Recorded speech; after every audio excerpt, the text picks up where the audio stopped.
So what you are telling me is that we have granted the Wagner Group the ability to recruit tens of thousands of our prisoners so they can fight in Ukraine for us? And now they are getting so powerful that we need to stop them? Yes, and we should bomb them too. Well, that sounds like a fantastic plan to me. I don't think Prigozhin would have a problem with that, or start an armed rebellion against us. Welcome to St. Petersburg, the cultural hub of Russia, home to beautiful architecture, breathtaking art, and shady business deals. Now, meet this fine man, Yevgeny Prigozhin, a man who rose from the shadows of the prison system and found fame in St. Petersburg with his flourishing restaurants in the early 2000s. But it wasn't just gastronomic success that marked Prigozhin's journey. He developed a close relationship with none other than the Russian president himself. Inspired by his ambitions and connections, Prigozhin found the notorious Wagner Group, a private military company, in 2014. Operating outside the bounds of legality, this clandestine group found itself immersed in various conflicts, from the Syrian civil war to the Donbas conflict in eastern Ukraine, and even engagements in faraway lands such as Mali, Libya, and the Central African Republic. War crimes? We have never committed war crimes, unless you count murder, torture, rape, and robbery of innocent civilians, of course. Known for their ruthless methods and alleged involvement in war crimes, the Wagner Group not only sought to exploit African governments for their natural resources, but also provided support against rebel forces. Even during the Russian invasion of Ukraine, or the special military operation as the Russian government describes it, the Wagner Group's economic ventures in Africa continue to expand, generating funds used to finance further conflicts around the globe. But let's rewind for a bit. Before the full-scale invasion, Prigozhin found himself entangled in ongoing disputes from the Russian Ministry of Defense. As casualties mounted for the Russian ground forces, the authorities turned to unconventional means: mercenaries. And who better to answer the call than Prigozhin and his Wagner Group? What a disaster! They are all dying! Well, to me, it sounds like we have a solution at hand. Just send some Wagner fighters in there. And so, the Russian government hired the Wagner Group to fight for them in the front lines of the Ukraine war. And they weren't doing so bad after all. They got a bunch of additional resources, including planes, and the ability to recruit inmates from Russian prisons. And so, the Wagner Group's influence and power grew significantly over the course of the war. Here, have some planes. What about some ICBMs? No, you can't have ICBMs. Okay. So here's the deal. If you fight for us and survive for 6 months, you're free. And what if we just say we'll fight for you and then run away in the battlefield? Well, then I will kill you personally. And like this, the number of Wagner mercenaries exploded, with most being recruited directly from prisons. Despite lacking legal authority, Prigozhin skillfully garnered international recognition and positioned himself as a populist figure challenging the military establishment. This is all some bullshit! Criticizing the Ministry of Defense and other Russian elites for corruption and failing to protect national interests, Prigozhin gained support from the ultra-nationalist Russian military blogger community. And then, in early 2023, a surprising twist occurred. Prigozhin announced the stop of the recruitment of prisoners, sparking speculation of a government ban intended to weaken the Wagner Group's fighting capacity. Just one more prisoner, please! No more prisoners for you! The Battle of Bakhmut became a turning point of the conflict, pitting the Wagner Group against the Russian Ministry of Defense in a high-stakes confrontation. Amidst the chaos and bloodshed, Yevgeny Prigozhin expressed his deep dissatisfaction with the Kremlin's inadequate ammunition supply. As tensions escalated, casualties continued to mount. The toll of the Wagner Group fighters was nothing short of devastating, with estimates suggesting that nearly half of the Russian troops lost in Ukraine were Wagner fighters who perished in the Battle of Bakhmut. After the Russian government proclaimed victory in the battle, Wagner began its withdrawal from the city, leading to internal conflicts and clashes with the military. Okay, we're leaving now. Why the hell are you shooting at us? To support his claim, Prigozhin released a video featuring a supposed confession by a Russian lieutenant colonel ordering his troops to fire upon retreating Wagner forces. The Battle of Bakhmut marked a turning point for Wagner, isolating them from the established power structure.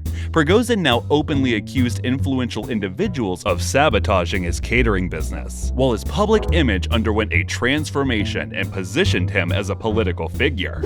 Integrate them into the regular army? Absolutely. Integrate them into the regular army. And so, the Ministry of Defense now issued an order demanding that the Wagner Group sign contracts and become a subordinate unit within the regular military command structure. But Yevgeny Prigozhin had other plans. Prigozhin accused Defense Minister Sergei Shoigu of being incompetent, seeing the order as an attempt to undermine his influence of the Wagner Group and jeopardize their lucrative operations in Africa. Determined to maintain control, Prigozhin intensified his criticism of the Ministry of Defense, even suggesting the execution of Shoigu. He believed that an uprising against what he deemed as incompetent officials would earn him the support of President Putin. Around the same time, U.S. intelligence agencies detected the buildup of Wagner forces near the Russian border, hinting at the brewing rebellion. Intercepted communications and satellite imagery analysis shed light on the escalating tensions within the group. Wow, how nice! Some problems really seem to solve themselves. Army General Sergei Surovikin, known for his close ties with Prigozhin, had prior knowledge of the planned rebellion. However, the Russian Federal Security Service also uncovered the plot 2 days before its scheduled execution, forcing Prigozhin to quickly change and adapt his plans. Prigozhin's original intention was to capture Defense Minister Shoigu and Chief of the General Staff Gerasimov, but with the element of surprise now lost, his alternative plan needed to be set into motion. Amidst the uncertainty, confusion gripped many Wagner members. Demobilized veterans were put on standby, and Prigozhin intensified efforts to rally support for the uprising. The lack of prior information cast a veil of mystery over the rebellion, but Prigozhin remained convinced that certain sectors within the Russian power structure were behind him, providing the backing he needed. Then, on June 23, 2023, Prigozhin unleashed a video that sent shockwaves throughout the nation, accusing the Russian Ministry of Defense of concealing the true number of soldiers killed in the invasion of Ukraine and serving the interests of Russian elites. And so Prigozhin further claimed that the Ministry of Defense had conducted a missile strike on a Wagner rear camp, claiming the lives of 2,000 fighters. The ministry denied all the allegations. Let that sink in for a moment, everybody. Undeterred by the skepticism, Prigozhin declared an armed conflict against the Ministry of Defense, plunging the nation into uncertainty. Now criminal charges for initiating an armed rebellion were pressed against him.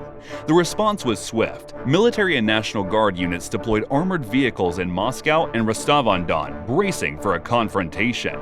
On June 24th, Wagner forces crossed into Russia's Rostov Oblast from Luhansk, capturing Rostov-on-Don without resistance. They seized control of the Southern Military District headquarters, fortifying their position. Well, that was easy. In Rostov, Prigozhin held crucial meetings with Deputy Defense Minister Yevgeny and Deputy Chief of Staff Alexeyev. However, he steadfastly refused to withdraw his troops. From a secure bunker in Rostov, Prigozhin directed his Wagner forces toward Moscow. Reports of clashes between Wagner and the military began to surface in the capital. In the meantime, in Rostov, businesses closed their doors, residents were advised to stay home, and traffic congestion gripped the city as some attempted to flee the escalating conflict. Tensions started to run high, and meanwhile, a convoy of vehicles suspected to be Chechen paramilitaries started to approach Rostov, but refrained from engaging in hostilities with the Wagner forces. After capturing Rostov-on-Don, Prigozhin divided his forces, sending a detachment towards Moscow while commanding the rebellion from his bunker in Rostov. Led by Dmitry Utkin, the convoy comprised approximately 5,000 combatants, covering a staggering distance of 1,100 kilometers, occupying territories in Ukraine and pushing toward the Russian capital. We're on the march! Nothing can stop us now! Call an ambulance! But not for me! Their advance was not without obstacles. In Voronezh Oblast, they started to face fierce resistance, resulting in significant losses for the Russian Air Force. 13 soldiers were killed, and several aircraft were shot down by Wagner forces. The Wagner troops encountered further clashes with Voronezh and faced roadblocks in Lipetsk Oblast. The Russian military established defensive lines south of Moscow, determined to halt the rebel advance. In the face of the escalating conflict, Moscow's mayor declared a counter-terrorism state, tightening security measures and implementing travel restrictions within the city. Authorities contemplating imposing a curfew, and tensions soared as Putin's aircraft took off from Moscow. The Kremlin repeatedly claimed that he was not on board, leaving questions hanging in the air. Travel restrictions were announced in the nearby Kaluga Oblast as the region braced itself for the potential spread of the conflict. No, that's not Putin flying away with his plane. That's someone else. As the rebellion raged on, the Federal Security Service launched a raid on Wagner's headquarters in St. Petersburg, uncovering a stockpile of weapons and large sums of money. Yevgeny Prigozhin claimed that the money was intended for salaries and covert operations, vehemently defending the group's actions. That is just, for good things. We fight for justice and the rights of the people around the globe, of course. However, with tensions escalating and Prigozhin being unable to reach President Putin directly, negotiations were initiated, led by Belarusian President Lukashenko in an attempt to resolve the crisis. After several hours of negotiations, a settlement was reached. The Wagner fighters agreed to cease their advancement and return to their base in exchange for guarantees of their safety, and so the special military leadership change operation found an early end. The criminal charges against Prigozhin were dropped, and the Wagner fighters were granted immunity from persecution. President Putin expressed his gratitude for President Lukashenko for his efforts in resolving the situation. In the aftermath of the rebellion, Moscow gradually returned to a semblance of normalcy. Emergency measures were lifted, and repairs began to restore the city to its former state. Yevgeny Prigozhin, the controversial leader of the Wagner Group, staunchly defended the uprising, championing it as a fight for justice and the rights of the people. However, President Putin publicly criticized the leader of the rebellion, expressing his disapproval of their actions and the destabilizing consequences they brought. Charges against Prigozhin were ultimately dropped, and the equipment belonging to the Wagner Group was transferred to the Russian military. The neighboring Baltic states reacted to the rebellion with heightened vigilance. Estonia strengthened its border security, Latvia closed its borders, and Lithuania requested additional NATO troops for their defense. In a surprising turn of events, General Surovikin, who had close ties to Prigozhin, was reportedly arrested, signaling a potential purge of indecisive Russian generals. Meanwhile, General Gerasimov remained unseen, his whereabouts and roles in the rebellion shrouded in mystery. Surovikin's deputy, Colonel General Andrei Yudin, was dismissed from his position. As the dust of the rebellion settled, the nation grappled with its aftermath, seeking to rebuild trust and stability. The future remains uncertain, and the questions about the long-term implications of Russia's military structure and leadership remain. This type of content is pretty time-consuming to produce. If you want to support my channel and help me create more of these videos, please consider subscribing to my Patreon under patreon.com/historywithseb. As a thank you, subscribers receive exclusive behind-the-scenes content, early access to, and a shout-out at the end of every video, and decide what future videos should be about. So thank you for your support.